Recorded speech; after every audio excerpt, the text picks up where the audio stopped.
Ladies and gentlemen, good afternoon. This is the captain speaking. Just about ready to depart. Should be away on schedule.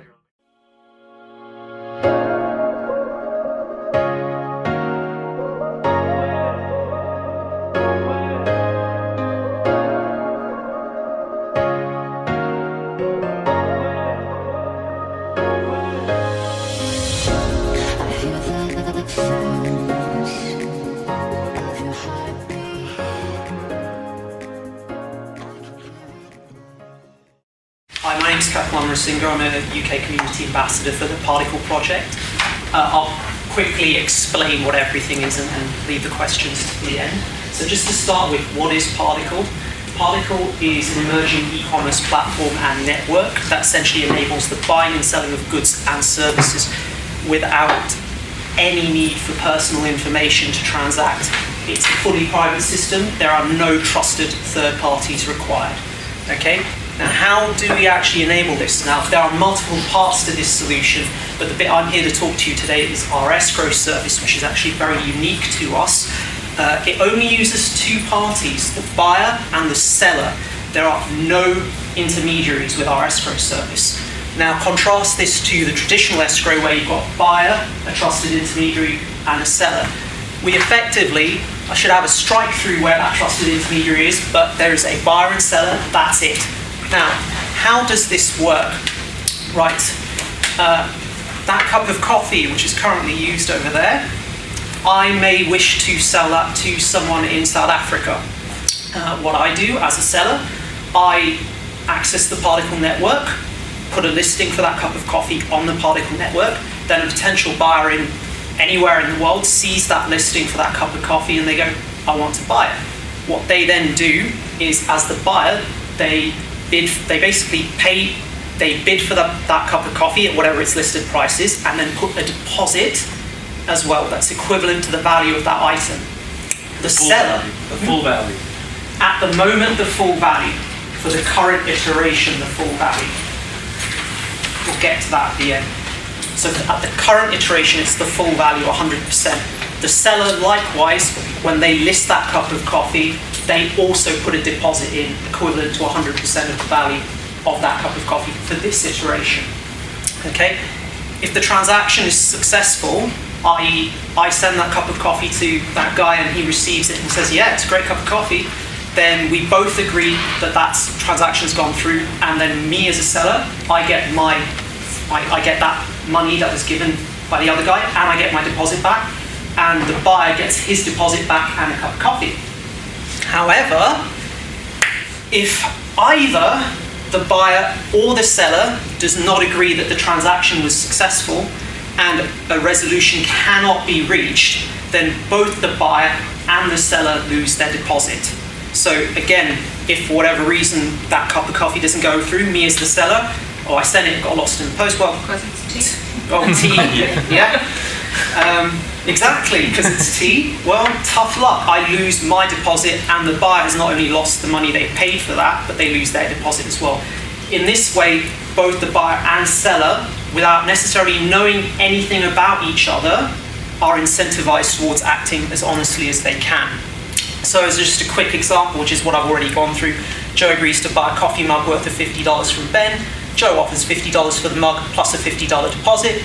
Ben offers the mug plus his own $50 deposit.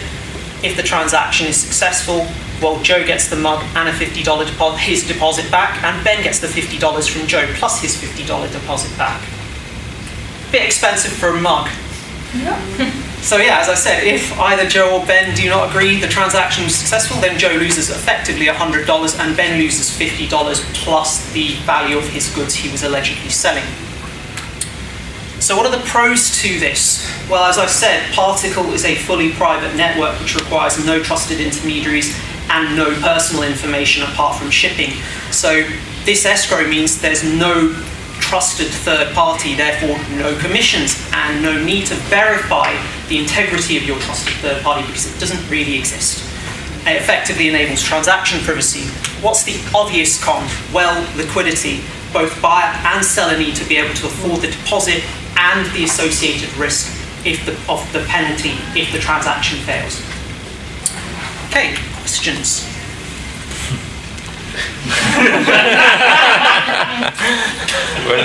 Where's my coffee? Alibaba also has an escrow system. How does this differ from Alibaba? So,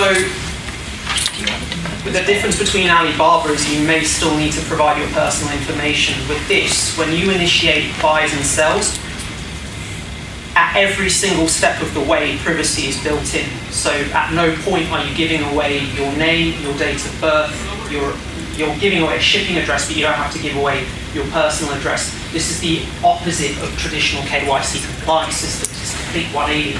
So with Alibaba, you may wind up supplying them, or there may be a request to supply them because you're using traditional currencies. So can we think of some domains where privacy is more valuable than others? Like if there were a scale, right? Now this is a money transfer remittance conference. I would imagine that privacy is somewhere in the middle to low end of a priority. I don't know. What do you all think? More directionally, right? And what would be some domains where privacy is really like a top priority? Sure. So taking the Alibaba example, we've got so many manufacturers and vendors on there. If I'm a manufacturer and I'm looking to protect my intellectual property, so if I'm doing really high and sophisticated research and development, this network sort of allows you to set up one-to-one private markets with every distributor. So if distributors migrate to this network and list their items, what they can effectively do is create markets on this network that only consist of the parties they want to be known. So, for example, if I'm a vendor of, I don't know, a certain engine type. How about rocket-propelled grenade? Yeah. It's a possibility. If you wanted an RPG, I'm not going to sit here and lie. If someone was ridiculous enough to offer an RPG, then I guess it's a possibility. What I'm going to say is this: there is governance systems built into this network. So if I create a market just between you and me, you know the address, I know the address. The minute that address for that market gets shared out, that market becomes more publicly known. Now anyone can then see those listings and then report them. And if that, when it gets reported, that enters a universal queue, which can then be looked up at. From a regulatory point of view, this network, much like Bitcoin back in 2012 and 11, opened up a Pandora's box. I think that's fair to say. You know, we are willing to work with authorities and regulatory bodies. You know, from an end-to-end point of view, in terms of how this sort of technology could affect KYC, all the transactions on this network are done in a native token called PARP. That's a digital currency which can be exchanged with Bitcoin or any other, or on cryptocurrency exchanges. So from KYC point of view, it really then puts the onus on cryptocurrency exchanges to really know their customers and what they're doing. And it puts a regulatory focus onto those exchanges. In terms of us working with authorities, without going too much into the technical aspects of this, the way the network is validated, all the transactions are validated, I can basically, this laptop, I could download the client software, put some of the native currency token and set it into a mode called staking, and then that laptop automatically starts verifying transactions on the network. Now, you know, these are discussions that will need to be had by this network or whatever network does this type of thing. And I will tell you right now, there are a couple of networks that have basically tried to copy this. I know that. I think part of it too, when you're saying copyright, I know part of the inspiration for this is thinking of someone like Amazon, who their business model is pretty much like, oh, you're a merchant? Why don't you go sell your goods in our marketplace? And you're pretty much our beta testers. And once you're successful, we steal your idea and then we do it to scale and you're out of business. That's Amazon's business model.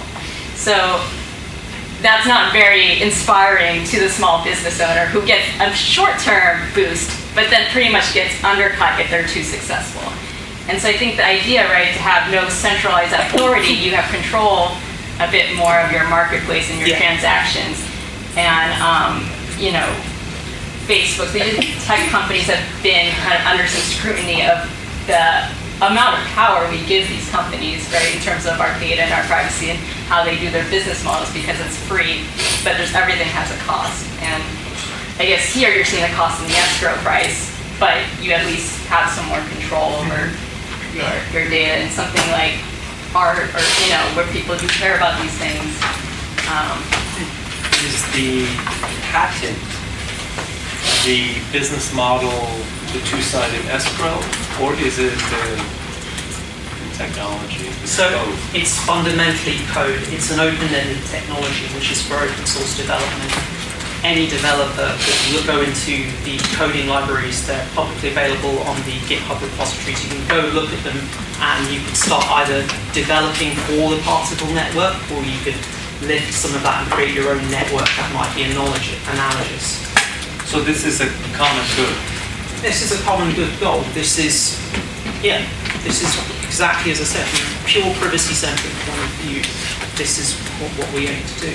And I suppose better this than everything transacting on the dark web. Yes, as I said, we have on-chain governance. We have a registered Swiss foundation.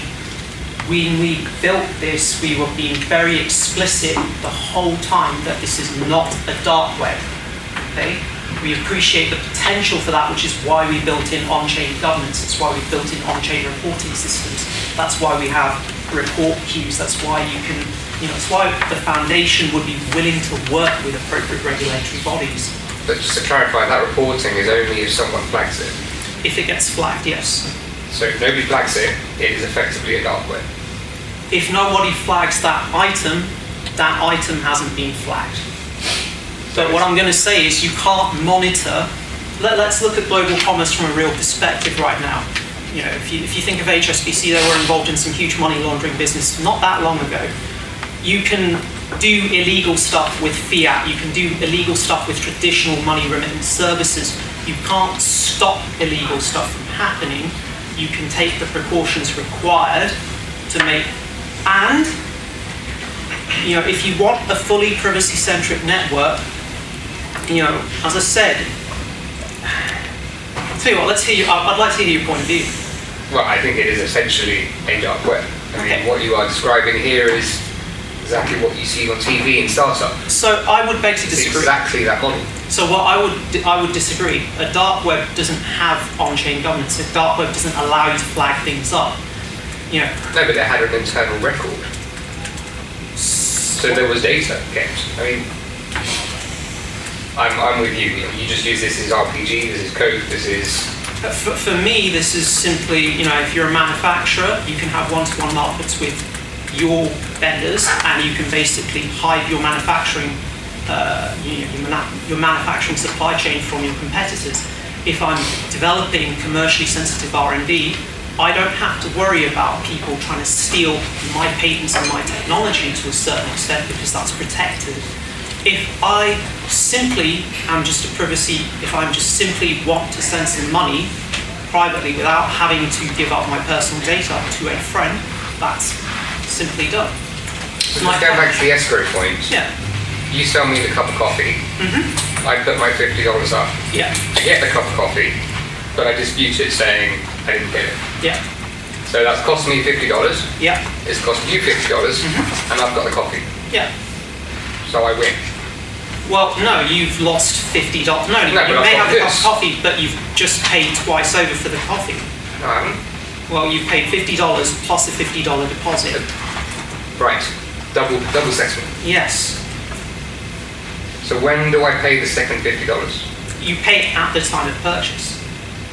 So when the transaction's actually made, you pay the price of the item and the deposit, and the seller puts the deposit at the same time. So both are locked in, effectively. Both parties put a deposit at the point of sale. The funds are locked up until the sale has been agreed to have gone through. If either party doesn't agree, then both parties lose their deposits and the funds that they've locked up. Now I see how Particl makes money. Anytime a transaction fails, you keep both sides. If the let me explain. So every node is a validator. The more nodes that are in existence, if transactions fail, then yes, the sum total would get distributed across all the validators. Who's a validator in this model? So anyone who downloads the client software and says, right, I've set this to validate transactions on a network, they have a base amount of the native currency token which they store and set aside. Some subset of the user group are mavens, they are the checkers, they are the... Yeah, any of the users of the network can act as checkers and validators. And they get little dividends once they found Boo or something. So if transactions fail to go through completely, those get spread out. Transactions across the network, there's no commission on. So it's the way. Do you understand how Bitcoin works? So if I'm using Bitcoin and I send some Bitcoin to you, in order for that transaction to be registered on the Bitcoin ledger, a tiny fraction of Bitcoin is distributed effectively to everyone who's sort of trying to verify all the transactions on the network. So with Bitcoin, for example, sending money from party A to party B is not completely free. It's just supposed to be much, much cheaper than traditional remittance services. I won't get into the technical details because in practice this isn't quite true, but with Particl it's the same thing. You have thousands of computers simultaneously verifying all of the transactions on the network at once, and they all have to come to the common agreement on what's going on. So, applying Particl to remittances, instead of a cup of coffee, it's $100 bill, right? You could post a $100 bill on this network, and you put the equivalent $100 value of deposit in part currency, gets sent across. Same thing. What protocol is this built on? So it's its own protocol called the Particl network. It's similar to Bitcoin or Ethereum. It's its own network. And what's like your good? Do you have like a specific goods use case that you actually think this is really valuable for? So I can't figure out what that is still. So the network doesn't take commissions on transactions. So if you think of companies like Amazon or eBay, Amazon does up to 40% commission on sales. As a consumer, do I really care? Well, if I was an Amazon trader and if I had my own private market on this, I could say, well, I could pass some of that saving on to the consumer and say, well, here's my Amazon page, but if you want to get the goods 30% cheaper, buy them here instead. I still make 10% more than if I sold on Amazon. So there are ways to make savings and ways for both buyers and sellers to win on this network. So what's the revenue model then if it's not taking a commission? So, as I said, everyone who validates transactions on this network, they get a slight reward in the native currency token. So the actual base supply, there's currently 9 million part tokens in circulation, and it's set to an annual inflation rate of around 3%. It'll go to 2% flat out per year. So everyone who agrees to validate transactions, what they do is they hold some part of their own, of the native currency token in their own laptop or on their own validating node, and it's validating transactions, and over a period of time they get given rewards in the native currency token for validating all the transactions. In addition to this, because it costs a small fee to transmit money, like it's a micro fee, so we're currently talking cents, 7 cents, but if you cumulatively add up all those different transactions on the network, the sum total then gets divided by all the validators proportionate to how much the validators are staking. So the Particl revenue model is that fee? Yeah. It's funny you guys asked me what to categorize you guys as a private company, a public company, and I was like... We're not. Yeah. We're not. I don't work for the Particl Foundation. I'm just a community ambassador. I'm a volunteer. There is the Particl network. The closest analogy I can think of is the World Wide Web for e-commerce. No one owns it. There's a foundation that's based in Switzerland, but the developers are based in South Africa, Finland, Denmark, US, India, all over. People just build code for this network. But just going back to a previous example, now I've got a shop, I sell coffee cups on Amazon. Yeah. But I could also just have my own online shop, not Amazon. Yeah. So how is that any different? Well, your own online shop doesn't have a commission, but then you've got to think that it's transacting again in fiat, using banking fees, remittance. You have to then get all the other remittance services involved. With this network, everything gets done in a native settlement token. So I'm cutting out the middleman. You're but cutting out I have every double liquidity on both ends. Yes. You don't have credit risk on the buyer. Like the buyer, until the buyer pays you, you're out 500 coffee cups and haven't gotten your money yet. And I've sucked up that liquidity. In his model, the cost you have is the frictional cost is the Equivalent to the value of goods. putting up the money. The advantage is, versus having your own shop, you don't have to worry about people not paying you. That's cool. That's good. I've actually heard lawyers be interested for legal documents to use their service. When we were at Consensus, there was a few interested for that purpose. How do you buy the crypto? So the Park token's currently listed in around 20 exchanges. So you could go to bittrex.com or any of the other exchanges currently listed and trade it. This actually has cross-chain interoperability built in. So when you build in the user interface, there'll be a point where you'll be able to just send Bitcoin to this network and it will just get converted to Park. And actually this can support a number of other cryptocurrencies for the same purpose. There's no locked exchange rate. I know this is off topic, but So there's a volatility Bitcoin risk. and Park, right? Yeah. So there's no locked exchange rate. Particle is not a stable coin. It doesn't have a fixed value. Its value is dependent on the demand. It's dependent on the supply by demand dynamics. Right. So there's a volatility risk. But if I go into the deeper aspects of that, it favors most people who adopt it. Would you imagine in 10 years' time, or just in the future, that the prices quoted on a Particl e-commerce network will be quoted in part or So traditional fiat currencies? at the moment, the plan is to actually use an oracle to basically quote everything in fiat to begin with, but accepting volatility, I expect will move. It's a really tough question.